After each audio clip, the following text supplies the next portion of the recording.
Sasquatch Sunset comes to us from Bleecker Street and writer-director David Zeller, as well as co-director Nathan Zeller, and he plays one of the 4 Sasquatch-suited individuals in this tale of, well, basically what the life of 4 living Sasquatch Bigfoot creatures would go like from spring to shining spring. Yes, through the wilderness and through the woods. To Grandma's house we go, hey, hey, in the Pacific Northwest wilderness.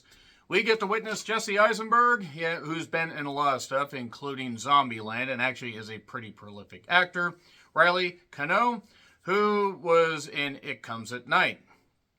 She's a pretty talented actress. There's also Christoph Zajek-Denek. I'm not familiar with him. He is a vertically challenged individual. Midget is midget offensive? I don't really care, but you know what? Whatever. I thought they actually got a child to be in that. Nope, they got a little person. And Nathan also is the elder of this quartet of Bigfoot creatures that are trying to deal with the ever-changing landscape, because let's just say certain things and certain forces are going to oust them, and yeah, things really aren't going to end up possibly going well. Maybe, who knows? There really isn't all that much of a plot. You just get to witness people in these Sasquatch Bigfoot suits. I imagine they were probably pretty goddamn hot. Some talent underneath the prosthetics, and they grunt and groan, and they do a little bit of the sex and everything, and then they also get in bad situations that necessitate, well, you know, some inflections of emotions. I will say that I think the cast did the best they could, but yeah, they get themselves in dumb situations because they're big old dumb Sasquatch creatures that show a little bit of intelligence, but being the last of their kind and running up on things that they aren't familiar with, yeah, they're going to react in silly ways. It's like a nature documentary. If a nature documentary is stretched out to nearly 90 minutes and somehow had less material than most Discovery Channel documentaries, yeah.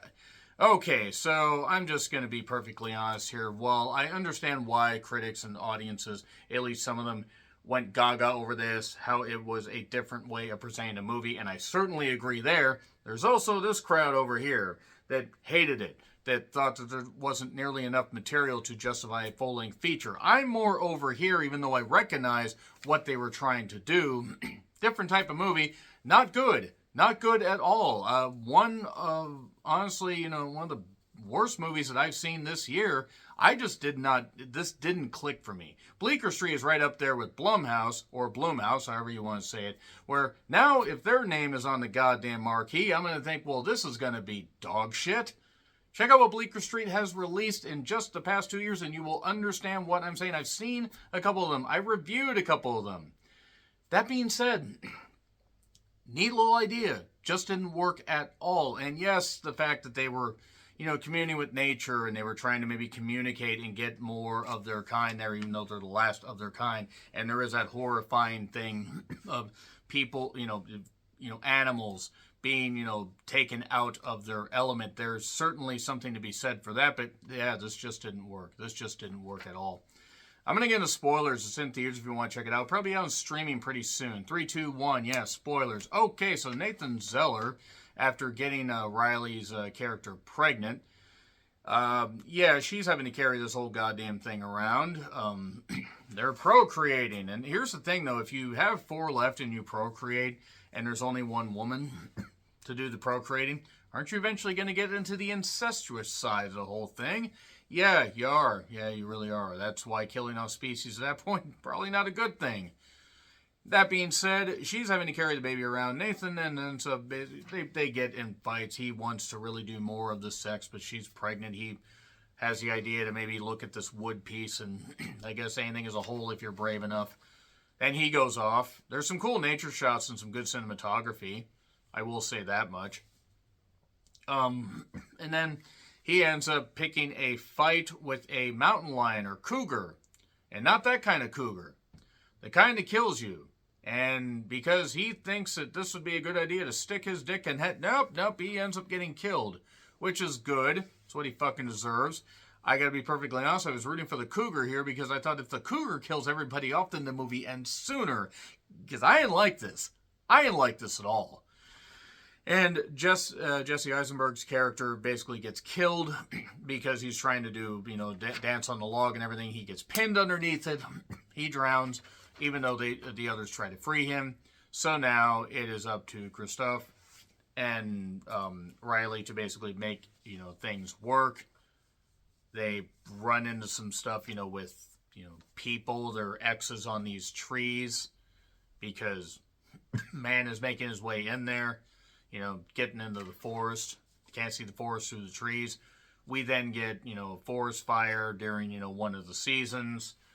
And there is a point where they discover the road and they're freaking out and everything. And I don't care about the gross out stuff. I don't care about the shit and the piss and stuff like that. I don't care about that. Like, that didn't bother me.